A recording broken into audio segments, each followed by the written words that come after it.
ظلمال شریف کی حدیث پاک ہے اور المستدرک میں بھی یہ بات موجود ہے، حدیث پاک موجود ہے۔ 4 طرح کے اشخاص ایسے ہیں کہ جو جنت میں داخل ہی نہیں اللہ ان کو کرے گا۔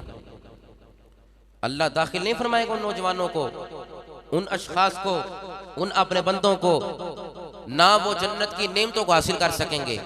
کون سے 4 طرح کے افراد؟ فرمایا مدمن الخمر، جو شراب کا عادی ہو نا، شرابی بندہ، وہ کبھی بھی جنت کی خوشبو بھی نہیں سونگھ پائے گا۔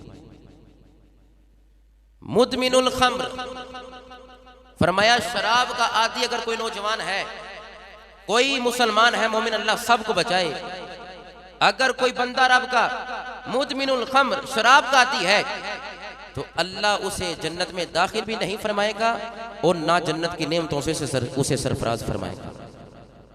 دوسری حدیث سے پاک کے لفظ سنیے، فرمایا وآکل الربا، سود کو کھانے والا، نہ اللہ اسے جنت میں داخل فرمائے گا اور نہ جنت کی نعمتوں سے اللہ اسے سرفراز فرمائے گا۔